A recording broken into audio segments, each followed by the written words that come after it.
DJ LeRoy. NightWatchman, how you doing, my man? I'm well. How are you? Good. So far, how is the new year progressing for you? The New Year's been very good so far. Yes, Really, indeed.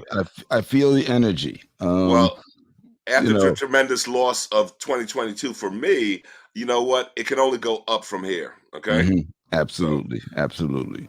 So there's also, this show we're going to be talking with small businesses and bankers.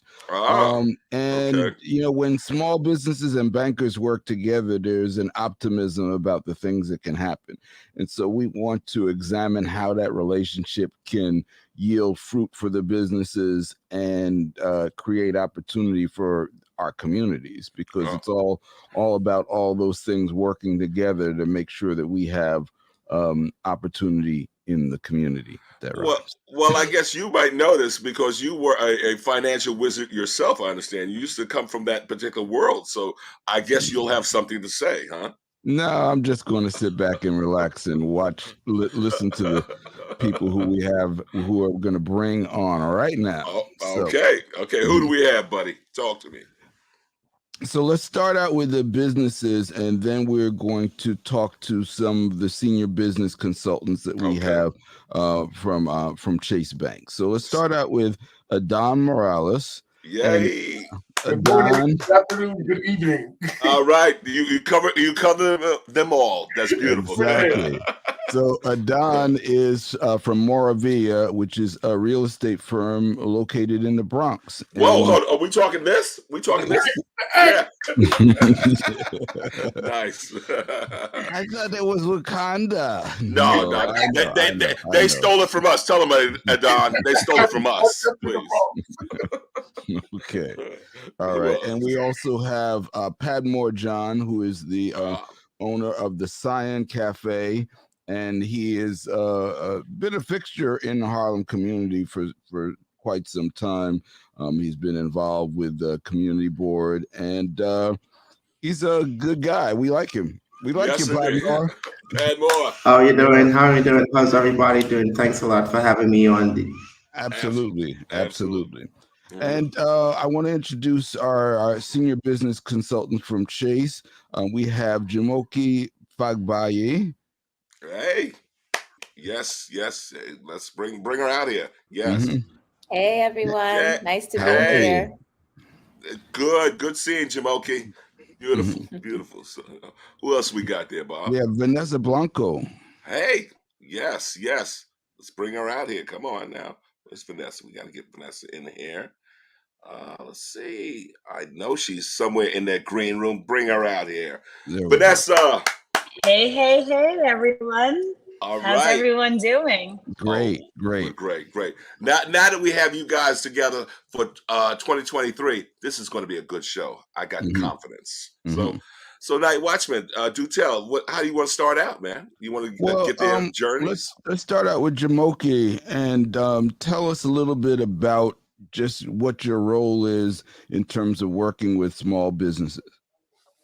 Yes. Absolutely. So again, very glad to be here with all of you, and feel free to call me Joy. My friends call me Joy, so you are all friends now. But as a senior business consultant, I have the pleasure, of course, of being in the city and working with my amazing colleagues, Vanessa, and we have another colleague, Kofi, that we do this work with. But what we do is we have the pleasure of working one-on-one with business owners in a consultative capacity, right? So I believe that we're one of the only and maybe the first financial institutions to do this kind of work, and it's all complimentary. Whether you're a Chase client or not, you can avail yourself of the services. But basically, we'll work with you for, on an average, about 6 months, and tailor or curate a curriculum specific to your business and where it is that you are and where you're looking to go.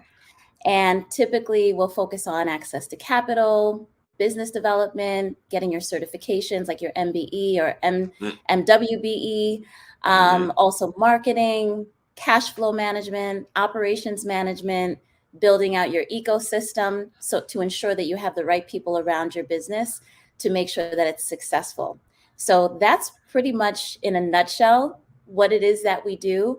And what's nice is that we have the opportunity to really help move the needle for these business owners that, for whatever reason, might not have had the resources or the education that they needed to make sure that their business is successful. So I won't continue on. There's so much more that I could say, but I'd love to. I'm excited to be here within this conversation. Beautiful, beautiful. Well, Vanessa, you heard Jumoke. I want to know what other, opening up that nutshell, what else is in there that you guys do? I mean, Joy explained it so beautifully. And, as Joy mentioned, we really have the privilege to work with amazing entrepreneurs. I myself, being the product of immigrant parents who've always had their own business, you don't know what you don't know. And I remember my dad always saying, do you know how much it costs to actually turn the key inside the door? And I always remember that statement because there's so much more to entrepreneurship. And as Joy mentioned, not only do we really tailor our programming, but we really kind of get into the lives of these entrepreneurs and say, hey, we get that your life is filled with everything, but we want to take hours to talk about you and the business. Our objective is really to help you get from point B to point C. And the vulnerability and the transparency that has come about, and just the friendships that we've be able to genuinely develop by just being able to help. I always say growth comes from vulnerability. And hey, Google is a beautiful and a big place. You can get lost there. And when we actually go ahead and set up our cadence, so many actionable items come from it. And I have the pleasure and luxury of having Adan here today, just to kind of showcase what and how we've been able to help. So thank you so much for having me on today. Absolutely, absolutely. And Adan, of course, you heard it, man. Here it is, not forever, but BX all day, baby. So, so tell us about the real estate game there in the BX. Well, I think, it's funny because when you talk about real estate, it's such a broad term. It's like when you look at it from a national perspective, a state perspective, but really getting into the micro areas and just saying, let's say, for example, the Bronx, right? A lot of times I'm talking to clients and they're watching news and they're like, oh my God, I'm hearing this, I'm hearing that. I'm like, yes, but understand that that's a national perspective, right? So the biggest thing about real estate is being a local expert, right?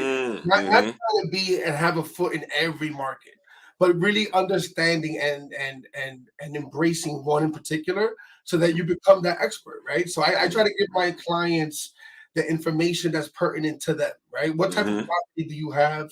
Where is it located? And what's happening specifically within a 5 or 6 block radius of that? Because that's how micro it really does get. So the one thing I would tell people about real estate is definitely do not get overwhelmed by everything you're hearing. Learn the facts that apply and are specific to you and your needs. Nice, nice. Well, do tell. Are we talking both residential and commercial? Yes, absolutely. So, one thing about my business is that we really believe in diversification, right? In the sense of our portfolio of the deals and the transactions that we're involved in are not going to ever sway just in one direction. Last year we had the pleasure of closing on 57 transactions. Wow, nice. And if you look at it, it was a slew, right? We had about 15 properties that sold at under $150,000. Then we had a bunch of properties that were in the middle, 5 to 7s. And we had properties in over the million. The one thing I can say to any business owner in any business, but specifically in real estate, is don't become a one-trick pony, right? Don't say that you're only going to work with 3 families that are worth 900 or more. Because when the market shifts, that diversification becomes your safety net. Because what happens when the luxury market takes a hit? The lower income market shoots up. Right. Literally, there's always going to be a need for real estate. If you pick only one side of it, you're going to be hurting yourself in the long run. So Adan, if I were to say, let's say, the BX is the new Brooklyn, would that be accurate? I don't even like that term. The BX is the BX. What happens now is that the people are starting to realize it. Gotcha. And that's what's happening. So we're not any other place. We are the Bronx, but we're finally getting some of the attention that I think we deserve for a long time, and we're really proud of it. Excellent. Well, Padmore, you must tell me the journey of you and your wife in terms of Tsion Cafe? Please, you gotta tell me. Yes, and thank you for including me in part of the this conversation. I think it's an important one. Being able to ensure that small businesses have access to capital is one of the most important things. And as we have seen over the past 20, 25 years in Harlem, there's been a significant shift in the way the equity of access to capital and other support systems that have been brought in to, support small businesses and allow them to flourish. And so being able to continue along that in a variety of ways that your guests are on here and speaking about that today is very helpful. Personally, my wife and I, we for over the past 8 years, we've been running a restaurant in Sugar Hill, Tsion Cafe, right here in Sugar Hill, 148th Street and St. Nicholas Avenue. My wife is Ethiopian, and as you know, we have heard the mention of immigrants, and we know that immigrants have played such a significant role in starting out small businesses and supporting the American and New York City economy, and they continue to do so.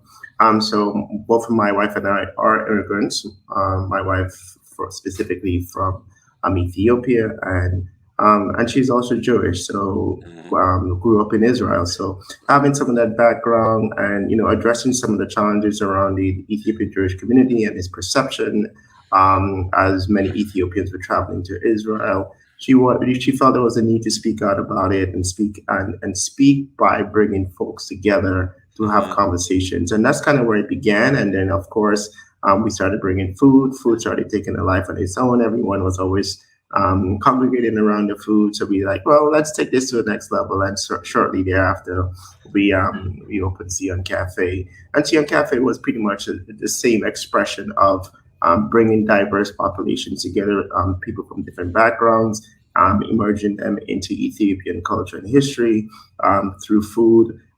We have artists, live music, and the such. So that spoke to the melting pot that is New York City in terms of the different cultures and peoples that are there, and encourage this around sitting down, eating together. One of the key components of Ethiopian food is to share a shared plate. The large bread that we call injera, the flat bread, and the different types of food, many of them vegan, vegetarian options that we're able to provide. And, just encouraging everyone to feed each other. I don't know how many of you have seen that episode of The Simpsons where everyone is doing gusha, gusha, gusha, gusha. They're feeding each other. But that's what Ethiopian, food landscape is all about. And obviously, we were very much impacted by the pandemic. And one of the things that we have been looking to do is to diversify, being able to ensure, as the other guest mentioned, being able to see that when things are tough, there are other things that you have to be able to fall back on. It was unplanned for us, but now we're thinking of going out into the food product. So we are developing the lines of food products that we'll be able to put in Whole Foods and very different supermarkets. And so there's something that we are working on and something that we need capital and funding for. So I definitely will be touching base with some of your guests as they speak to some of the ways they could be supportive of small businesses. Beautiful. And Padmore, one of the things you had mentioned, of course, with your wife being Jewish, are you guys a kosher kitchen? We are not a kosher kitchen. There is a significant amount of regulations that needs to be done, and it's just a little bit difficult in some of the things that we have going on for us to be able to do that. But typically, we do have very trident Jewish participants that come to the customers that come to the restaurant, and they can partake in our vegan options. Oh, excellent, excellent. And NightWatchman, as a matter of fact, for you in terms of your consultancy that you've been doing with your business, you have also, I know, relied on business advisors to help you through your many challenges. Why don't you speak about a little bit of those? I think you got to be more specific than that. I've been an entrepreneur for a long time, and so it's always about having relationships and relationships with the bankers, understanding your markets, and but I think what Padmore brought up, which is important, is that flexibility, because conditions are always changing, and we're all coming out of this pandemic, and everybody had to do a pivot 2 years ago, 3 years ago, and in particular for business owners, it's so important to be able to not get stuck doing something one way. When the conditions change, that pivot can be the difference between thriving or being out of business. So I want to maybe throw it back to Vanessa and Joy to just talk about how you guys assist when you see businesses who are in that position where they have to now make a pivot. Yeah, I think that's such an excellent question. As entrepreneurs, I always say you decided to take this journey because you didn't want to work for anyone, right? And with that comes no manual, with that comes creativity, and with that comes resiliency. And, it has been a common theme. And we have supply chain issues. We can't have employees. No one wants to work. All of these things. And the number one thing that I go back to is, do you want to continue doing this business? Mm. And, I've had some tough conversations where people say, honestly, I don't. And I said, Wow. and that's okay. That's okay. That doesn't mean failure, right? That just means that you're pivoting to say, I don't want to do this anymore.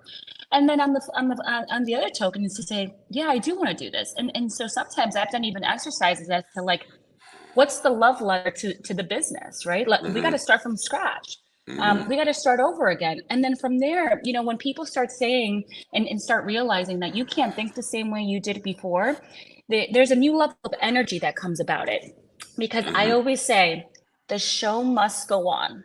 And if it didn't work the way that it did yesterday, you decided to take this journey because you don't want to work for anyone else. So let's align our energy properly. And let's keep the show going. Sometimes it's a simple realization as to, do I want to do this? Most of the time, the answer is yes. So I say, let's start from scratch. Wow. So you're saying that I'm not a loser or failure because I'm simply a wage earner. Is that right, Vanessa? Yes, and same here, right? But I choose to do it because this is what I enjoy, right? And like many entrepreneurs, they enjoy being their own boss. They enjoy having the flexibility of creativity. And so sometimes, I've even said one of my entrepreneurs, and I know it may sound silly, but I said, I need you to go somewhere quiet and write a letter to the business. Why are you still in love with it? Or why doesn't it not make sense for you anymore? And it's those aha moments that, sometimes you need as an entrepreneur, because you don't have an HR partner, you don't have a manager, you don't have anybody kind of giving you that pat in the back, and it's you for you. Joy, would you concur saying that you've had some difficult conversations where you said, you know what, you need to go find a job? Now, I might not have said you need to go find a job, but yes, and Vanessa said it very, very well. It's really difficult and honest conversations that we're having with these business owners and people, right? This is their livelihood. And just something that I would add to what Vanessa so well said is conversations, once they're deciding to move forward, surrounding strategy, right? Because a lot of times when you're in business, it's you and you, right? Sitting at the table, the board of directors. And so a lot of the conversations that I have with these business owners is really surrounding strategy. And, talking through and helping them by asking pertinent questions that maybe they weren't thinking about to ensure that they're making the right decisions to move forward. And so that's the only thing that I would add. And what's great is that you should see the light bulbs go off like, oh my goodness, I never even thought about that. Oh my goodness. And there's like this re-engagement and excitement of moving forward in what it is that they originally set out to do. And it's a new direction in some ways. Sometimes there's things that they have to get rid of, right? So you have some pruning that goes on. Sometimes it's things that are added to it. I have a client that I was working with, and he just was talking and to me about the business. And I realized that there's a specific expertise that he had that a lot of other businesses could benefit from. And he was already helping these businesses. And I said, you know what might be great if you not thought about it, is to maybe add another revenue stream to what it is that you offer. And so he moved forward to do that. And so now he's doing some coaching, right, to other business owners based on his expertise, something he was already doing before. But now, especially during these times of impending recession, he's able to now increase the revenue within the business. So it's these kinds of conversations that have been extremely beneficial to help businesses to pivot. Gotcha. If I may add something to that, I love that you said that, Joy, because when we're having these conversations, I can't tell you how many of those aha moments I had, right? Where entrepreneurs, I always say it's such a hard job, but so rewarding. And when we have these, let's talk about you in the business. Sometimes you're so tunnel vision because this is the way we've done business. I've had business owners say, I didn't know I can make money off of that. I'm like, yeah, that's a resource. People are willing to pay for it. And we've been able, just this week, I worked with someone who was so tunnel vision on a certain strategy. And I said, why don't you start charging for X? And he goes, I didn't even think about it. Hey, right? So I love that you mentioned that, Joy, because we have a lot of those aha light bulb moments, and it's just about what are you good at? What are people willing to pay for? And you would be surprised, people are willing to pay for a lot.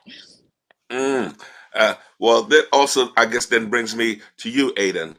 Do tell me, and now you haven't always, of course, worked for yourself. Have you worked for another real estate firm and then had, as Vanessa said, an aha moment? So no, I can do this. Yeah, so real estate for me was the birth of my of like me walking away from the employee mindset. You know, when I before real estate, you know, I had a good job. I was in a union, and I was making, you know, close to six figures, and you know, I had all the comfortability that comes with a good union job. You know, a pension, nice, you know, benefits, and all that comes with that.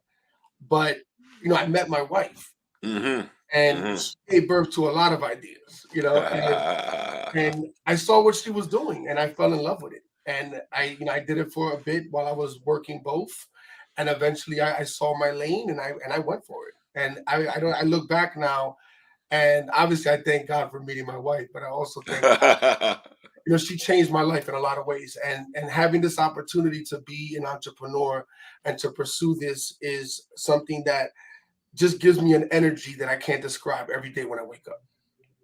Excellent. And you know what, Padmore, you just heard Adan mention his wife, because I'm thinking about your wife. She's definitely a Renaissance woman, because we didn't even talk about the film festival that she actually founded and created. So, you know, do tell. I mean, would you say that you it's a net gain you marrying your wife? Oh, absolutely. and ask her that, and she'd be like, "Well, I don't know where you would be if we never met." And I have to say, she's right. Yeah. I mean, this is a woman who, you know, traveled at age before she was 5 years old, made a journey from Ethiopia to Israel over a 3-year period, spending time in different countries. She speaks 5 languages. As you said, she started up the showcase, speaking the film festival that speaks to Ethiopian. And one of the key things about that was to give Ethiopian artists the opportunity to present their work in New York City. And that's something that you know, has continued and really been broad. And now she's you know, currently working on a book, on a cookbook, with some of her recipes, as well as her life story. So hopefully within a little bit over a year, that will be coming out. And as I mentioned, you know, we're looking at branching out into this new thing. I did just want to go back to the conversation around preparation and the small business field. You know, I tell my kids all the time, it's not just one day you wake up and say, well, I want to be a small entrepreneur. You can wake up with that mentality, but you have to have a lot of the gumption within you, even when you're working your other job or whatever, to say that, you know, it is my intent for me to be my own boss, and I want to move out like that. One of the things I have learned in this, you know, doing this is that, and this is something I did not get into the small business mindset until, you know, and even actually until the pandemic, is what is your exit strategy? How do you get out? And there are some folks who as some of the other guests have spoken about, cry about having to leave. But at some point, let's not hold on to this forever. There's some other things that we can do. But how do we get out of it? Do we sell it? Do we close it out? Do we pass it on to a family member? How do we transform the business into something else?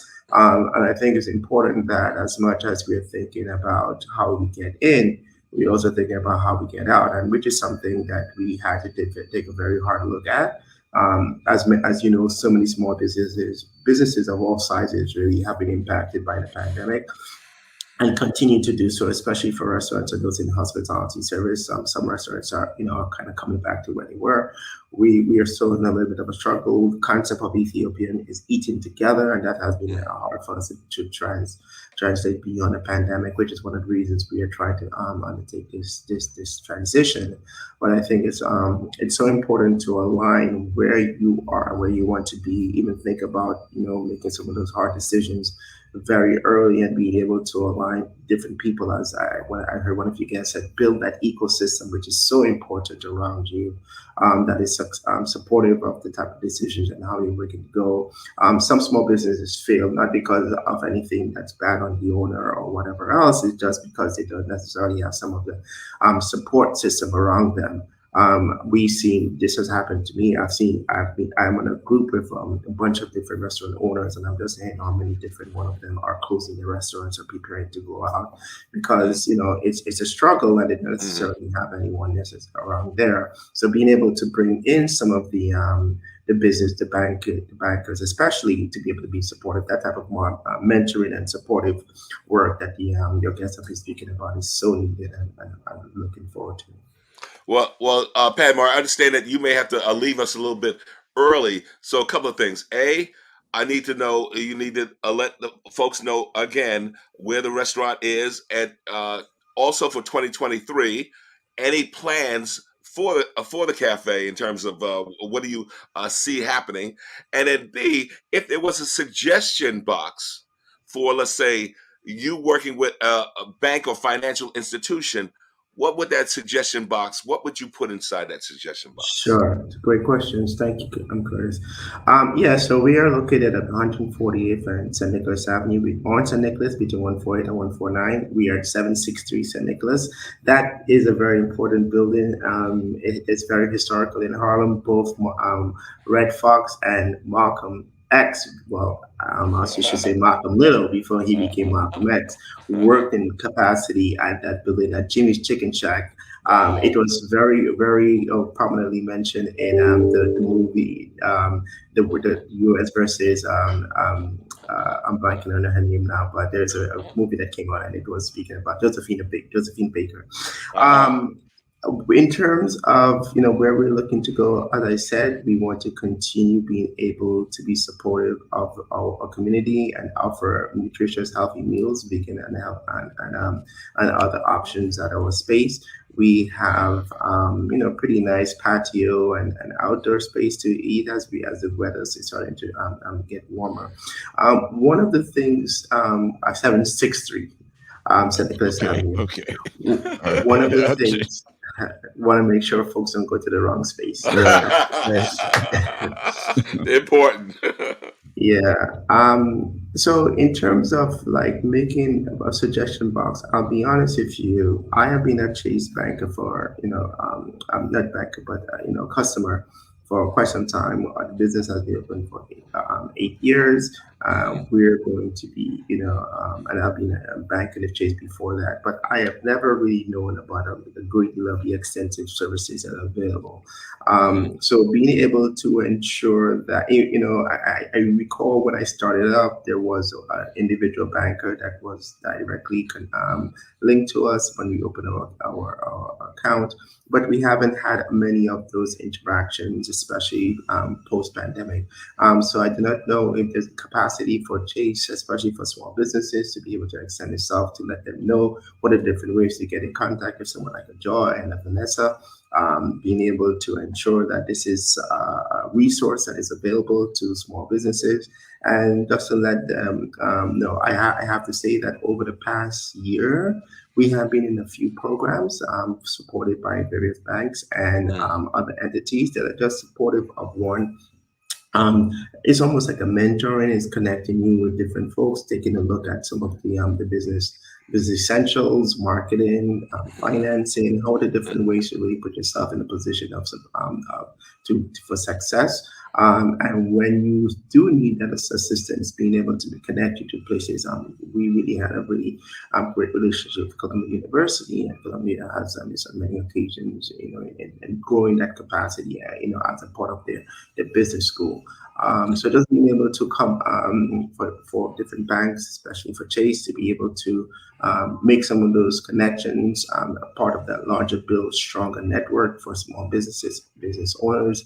That is something I think will be very helpful and appreciated from small businesses. Beautiful, Padmore. Thank you for that, for sure. So, Vanessa, Jumoke, you heard, okay. Are you guys available anytime, 24/7 to the small business community? Absolutely. Yes, we are available. And I am in Harlem, so I'm definitely going to be coming by to speak with you, to eat, to support. Absolutely. And I'll make sure that you have my contact information as well. So again, how we can further support. But we're definitely always available. We even have a landing page, chase.com/business consultant, because we're nationwide, right? So businesses that are interested in the coaching, they can go there, fill out a form, and one of us will reach out to you. Also within our branch network, which is all throughout the country as well, you can walk into any branch, and the business specialists will be able to speak to the consultants like us that are available, plus a lot of other resources. What's nice is that the entire firm has wrapped their arms around this. So it's not like one line of business or one silo, but it's all hands on deck, right? So we have a resource center that our marketing team has put together, which is phenomenal for business owners. We have other parts of the bank that have connected with people like Damon John. We do Black Entrepreneurs Day and other organizations, right, to ensure that we're really getting the word out there and the message out there of what it is that we're doing, that we're here to help, that it's all complimentary. And the other thing too, as Padmore was talking, it made me think about, and with the ecosystem and the all hands on deck, is that when businesses are looking to have an exit strategy, right, we have internal folks that we can connect them to, that this is literally what it is that they do. Right. And so they can actually connect with these people and walk through and talk through what that exit strategy will look like. Also, I remember Vanessa was telling me one time there was a business that she was working with that was interested in going into like franchising or something like that. And we have a whole franchise team, right? So connecting them with this franchise team to help them understand the ins and outs of what that would look like. I have another business owner that I work with, Covered by God. They are a faith-based clothing line. And what was cool is that one of the ways that they sort of promote what it is that they do is by doing events. And so we have another group that handles a lot of the events that the bank will do, or sponsorships that they will do. And we were able to get him an opportunity to be there by connecting with that team. So all that to say, it's all hands on deck. It's having that ecosystem, it's having the right people there to really help move the business forward after you say, hey, and you raise your hand, this is what I need, this is what I'm looking for. So I just wanted to add that. So Vanessa, all hands on deck. So all hands on deck. So do tell. So have there been some instances where, as you said, an aha moment happens where they're going in one direction, but suddenly you have to actually, how should I say, offer suggestions, and when they initially don't get it, I guess maybe push them a little bit further to make them see or have that aha moment. Tell me. Yeah, 100%. And before I answer that question, I also wanted to share this. As an entrepreneur, you're not alone. specifically in New York City, there are so many different complementary organizations that are out there to help you. So before you even think about paying $1, whether it's legal, whether it's accounting, whether it's marketing, please, please, please take a look at our site, take a look at the SBA.gov, take a look at New York City Small Business Solutions. And I only say this because you don't know what you don't know, right? Until someone says, you should probably take a look at this. So you're not alone. But yes, to answer your question directly, you know, I had a tough conversation earlier this week with someone who, you know, runs a nice business, and she's like, I know what I'm doing. Everything is stored in my head.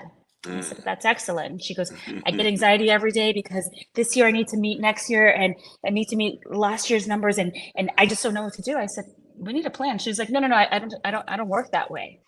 I said, okay. I said, so you're going to sit here and tell me that every single day you hate the anxiety, but we need a plan. I said, I understand that you don't operate that way, but the 80-20 rule, most of 80% of your business typically comes from 20% of your clients. If we don't have some sort of client list and or plan, it is difficult to remember that you have to do actionable items to keep you aligned.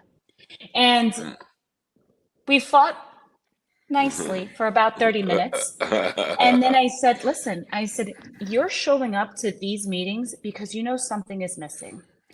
We get paid to help you. I said, if you really want to take advantage, and if you're really serious about the growth and consistency of your business, then we would be doing each other a disservice if you don't put this on the calendar now and add me to it for accountability. Wow. And it was one of those on the spot. And as an entrepreneur, you don't want anybody to tell you what to do. But if you're signing up to say, hey, I need help, then you got to be open for it, right? And it may or may not work, but if we know that it didn't, what you were doing before wasn't working, then we got to try something different. And that goes with the flexibility, the pivoting, and just realizing that, hey, I got to stick to something that works. And structure, having some sort of structure is going to get you a little further than just not having anything at all. Wow. Nice. And okay, so Adan, would you agree that at the very least, you do need to have a plan of your business plan? It may be a working and living document, but you do need a plan in place. Yes, I mean 100%. You know, anytime that you speak to somebody when you're initially going to, one of the first things they should be asking you is, do you have a business plan, right? And they should be reviewing that with that, and understand that a business plan is constantly changing. It's a living thing, right? You can't just walk in day one with a business plan and that's it. That needs to be always changing and evolving with the needs of your business, and as well as the needs of whatever market or industry you're serving. So 100%, you know, they say proper preparation prevents poor performance. Absolutely. NightWatchman, do you take that to heart? Absolutely. If you don't plan, if you failed to plan, you plan to fail is the old saying. What I also want to ask Vanessa and Joy to talk a little bit, and this is a follow on to some of the things that Padmore was talking about, how the environment for retail businesses is so much more challenging than it's ever been. And I wanted to just get your opinions on how you work through those issues with some of the businesses that you're dealing with. Absolutely. So I guess I'll go first. I have a really great example surrounding this. And so there is a business owner that had to take a hard pivot when the pandemic came, right? And so they literally created a new product, right, out of what it is that they were doing. And it was going very, very well. But in order to expand, they needed some retail space. Now, retail space in the city is very hard to come by. And if you do find it, it's extremely expensive, right? And so what was so great, and this really speaks to the networking and connecting with other business owners and just people around, is at one of our events that we had done, she had met another business owner that had been working with one of our other colleagues, and they struck up a relationship. They really, really hit it off. And this other business owner actually had some retail space. And because of the sort of symbiotic nature of what it is that they were doing, she said, you know what, I really want to support what it is that you're doing as a female minority woman, right? That has a business. And she extended the space for her to actually start there at a very, very, very good rate. And so that's people coming together, working together in environments where it's really, really challenging. So that's one example. The other times it doesn't always work out that way. And so some other businesses where if they can't find the retail space, but they really need it, I have a company right now that does coaching and consulting. And so having their own space is important, but there, again, costs, timing, all of that stuff. And so within the Harlem community and a lot of other different communities, we have, for Chase, we have a space, which is a community space. And so we have gone ahead to now let them utilize the space for a few events, right? So that they can actually do what they need to do within their business and utilize the space. Doesn't cost them anything, which is great. And so these are some of the things that business owners have been able to do to really answer that question. And what's great is that I know Chase is not the only space that's available like that. There's other corporations that are doing the same kind of thing. So it's really having those tough conversations, as Vanessa was talking about, really building out a plan, having a strategy, as I'd mentioned before, and then figuring out, okay, how do we answer that? How do we solve that for you or help you to solve that? And then moving forward with that game plan. And so those are some of the things that I've seen that have been really, really successful for the business owners that we've been working with. Gotcha. Vanessa? Yeah, I love that. Thank you for sharing that, Joy, because you got it. I think flexibility has been one of the key words that we've mentioned a couple times today. And I have another great example. We all know how hard the restaurant industry had been hit. And I was working with one of my restaurants and he's like, I need more people. The cost of food is going up, XYZ, all the problems that we've heard. And he's like, I need money for marketing. And I said, well, let's relax for a second. I said, you have a space. You're open from X date to X date. I'm like, does your space support for us to start providing events? And he goes, yeah. He goes, but how am I going to let people know? I said, I'm going to tell you some of the most basic information. I said, people go to the bathroom, right? I want you to make a beautiful little Word document with a couple of bullet points and letting them know, did you know right where you wash your hands, right where the mirror is? Did you know that you can have a baby shower here, that you can have a meeting office here? Did you know? And he goes, I'm going to try that out. I said, what you're also going to do is, I said, we realize that we're also in a space where people want an experience. No matter what kind of business or product you sell, you have to create some sort of experience. So I could tell a friend to tell a friend, right? And I said, Google reviews are the #1 place that people go to, whether it's to change a tire, to find out who's your best stylist around. And I said, you got to create a QR code that will take them straight to a Google review.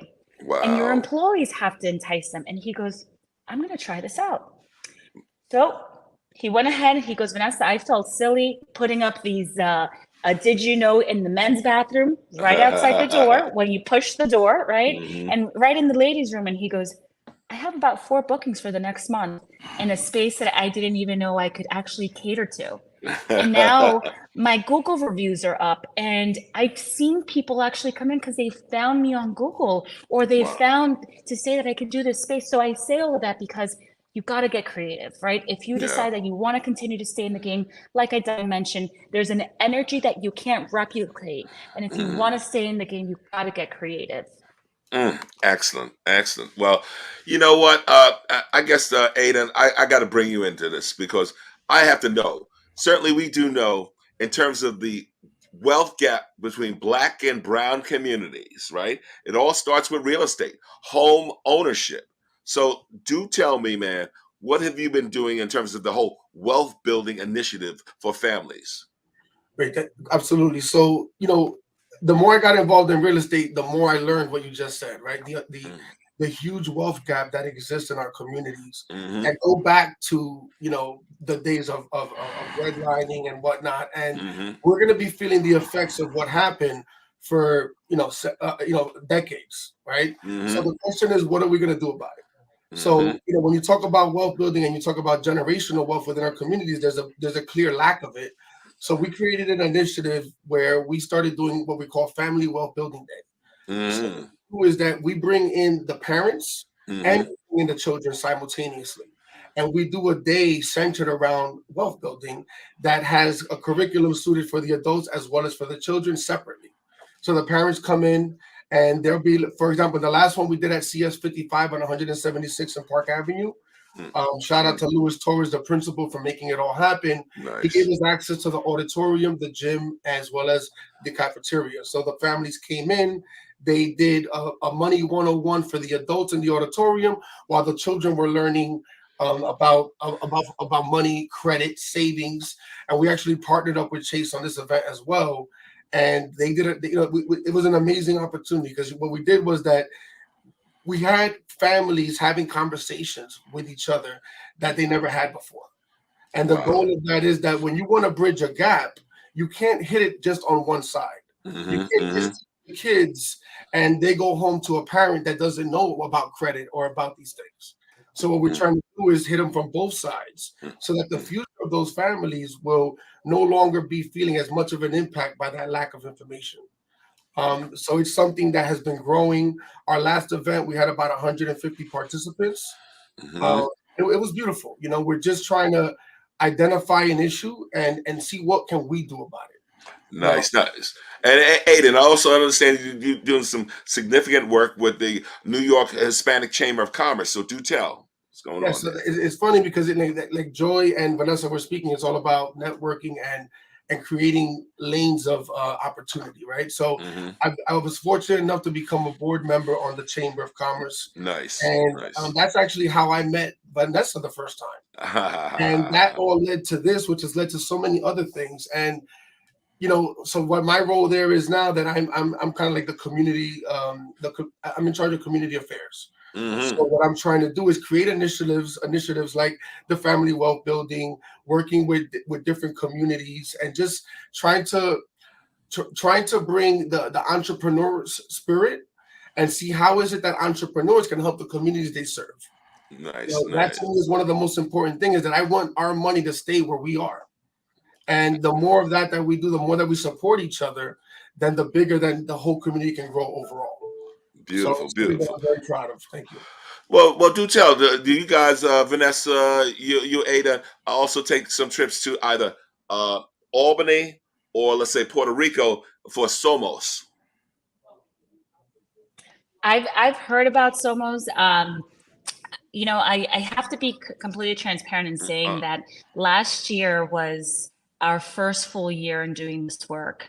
Myself, Joy, and our other colleague, Kofi, and really knocking and finding out on the organizations that really are doing the work to assist our entrepreneurs.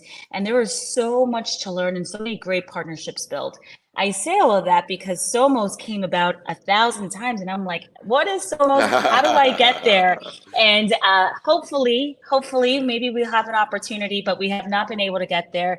And as of Albany, we haven't been able to get there yet. But one thing that Joy mentioned earlier, we are a national team now. Our program has been around maybe about 2 years, so we are very new in identifying this work. Last year, Joy and I were 2 out of 13, and today nationally we're 2 out of about 50 in about 20 major cities.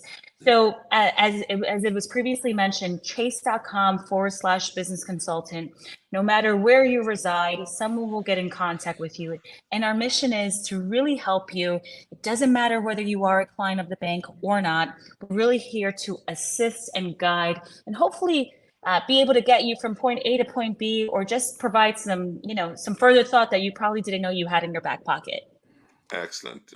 And what about you now in terms of Jomoke? You do know that we have, of course, the Black and Puerto Rican Legislative Caucus happening in February. We're going to see some representation from Chase up there.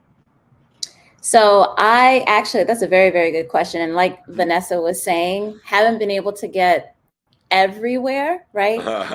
As far as as far as representation, though, I know for myself, I will not be attending, but there may be some other individuals within the bank that is attending. I know that there are a lot of different things going on within the firm.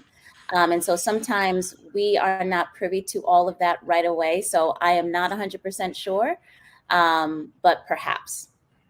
Okay, gotcha. So, Joy and Vanessa, tell us a little bit about how you guys gravitated toward this particular program, because it seems like you guys have ramped up very well, and obviously you have a pretty good command of what the issues are for small businesses. So, tell us a little bit of your origin stories in this role. So for myself, it's really interesting how it all came about. So I'll give you a little bit of backstory. So I come from an entrepreneurial family. Most everybody in my family are entrepreneurs, and actually myself, my husband, we are also entrepreneurs as well, while doing what it is that I do at Chase. But I was sitting in a branch, right, and because that's where I started within my career within the firm, and I was doing everything, right? So everything that you can imagine that we offer, we were sort of the experts surrounding that, whether it's business, personal, notary, all of those kinds of things, investing.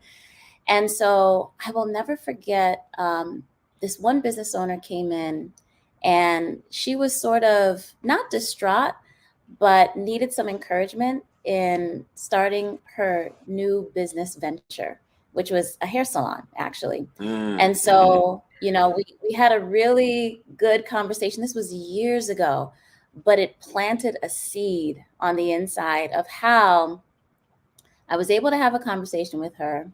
It moved the needle forward for her. She started the business. We were able to help her to get some funding, which was really just a business credit card that was 0% interest for 12 months to get her what it is that she needed.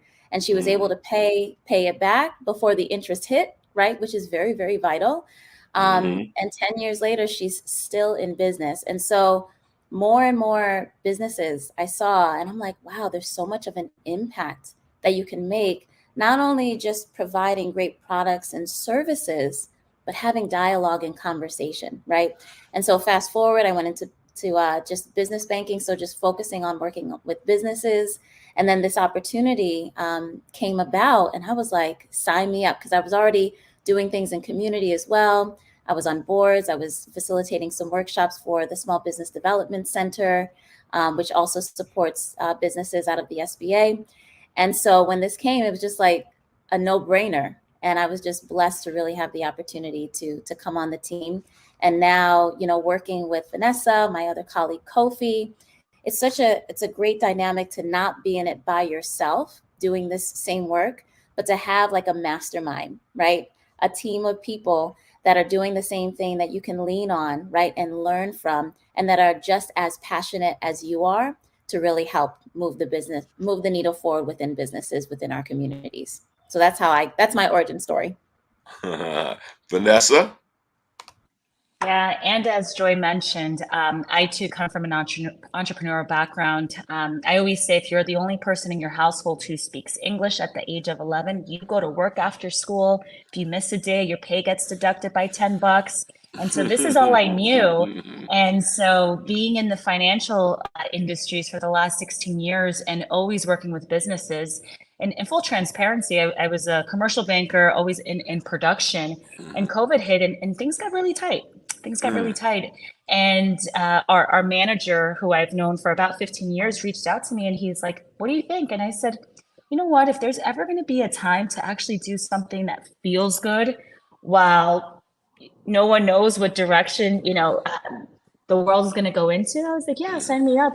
And also too, Joy, myself, and our other colleague, we kind of took this as our own business. There was no curriculum to what this program looks like. There was no, best practices. So I remember when we first, Joy and I, like most people, met through Zoom first when we met, and I said, let's own this like our own business. And we just started knocking on doors, chambers, SBDCs, many other organizations. And we were finding out things and resources that I didn't even know existed. And I've been in the banking world for 16 years. Wow. So Joy and I were committed to really owning this as a business, to give back to businesses, because if you're going to invest your time within us as consultants, we want to make sure that it's of value to you. So that's kind of how it came about. Excellent. Hey, well, NightWatchman, how we doing? I think we are in wrap-up mode. I want to give Adan an opportunity to also just weigh in on some of these things, because he gives us that other perspective of being not only being on the other side, but also as a real estate person. He also supports other businesses in finding the space that they can operate. So, Adan, just tell us a little bit about that journey, and also about working with your wife and how that's been working for you. Absolutely. So I definitely wanted to definitely have my moment to in front of everybody to, thank Vanessa and Chase for everything, because nice. I think the word that comes to my mind is advocate, right? As someone had mentioned earlier, that you always feel alone as an entrepreneur, and just to be able to have somebody to bounce ideas off of and get feedback from is such a valuable thing. Someone that you trust, and someone that is acting in your best interest, right? Because when you're in business, you're always wondering, like, what's this person's agenda? What's really going on here? So when I met Vanessa, we started our relationship, like she said, through Zoom, and it was amazing, because I finally had a place where I felt comfortable that I could talk about my dreams and my goals. Wow. Because I don't feel comfortable telling everybody what I want to do. Some people, you tell them what your goal is for the end of the year, and they look at you like you're nuts. That's not what I got from that experience. What I got was encouragement, and I was even given resources or avenues that I could pursue to find how I could make that happen quicker. So that for me was such a huge impact. And in the 6 months that I worked with her, you could literally look at my business and see a direct impact. I don't want people, when they think about banks, they always think about money. And yes, of course, a bank has money. But understand that when we talk about this resource, it's a lot more than that. Because I'd rather somebody teach me how to do something to get it myself than just hand me a check for 50 grand. There's so much more power in knowing what to do with the 50 grand and how to make 100 than there isn't just getting that 50 grand, right? So I think that was I can't begin to describe how much of an impact that was for us. And I thank you for that, Vanessa and Chase. All right, and NightWatchman, we need to do a disclaimer. This is not a Chase commercial, but you know what? Props for Chase. Listen, I'm keeping it 100% honest. When I went into that program, I did not expect what I got. I didn't. I really didn't. And I think the one thing I hated the most about the program was the fact that it ended after 6 months. Because I can only imagine what having access to consultants like this and people with this type of knowledge base could do for my business in a longer term role. So, and that's not a commercial. Anyone that knows me knows that I am not somebody to hype something up that is not coming from my heart. Like, it was amazing, and I really appreciate it. So bottom line, we were saying at the very least, if there is like I asked Padmore, if there is a suggestion box, the suggestion box would be, we need more small business consultants like Vanessa, like Jomoke.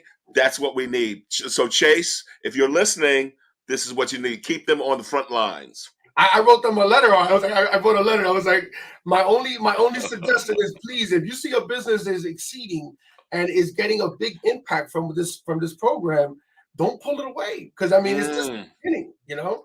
And I'm passionate about that, Beautiful. NightWatchman. All right, so I want to thank our guests, Vanessa, Joy, Adan, and Padmore, for just giving us a view into your experiences, and hopefully sharing those experiences will help somebody else who is looking in the entrepreneurial direction and wanting to know where the resources are. So you have been listening to Soul Lounge Primetime on WHCR 90.3 FM, the voice of Harlem. Also live streaming on YouTube, Facebook, and on all your favorite podcast platforms. So thank you so much for joining us. And Night Watchman, I definitely want to give some props to, as they say, the wizard behind the curtain, Miss Brianna Curran, for putting this particular impetus behind this show. So thank you, Brianna. Yes. All right. Okay, everybody, stay well, stay safe, and stay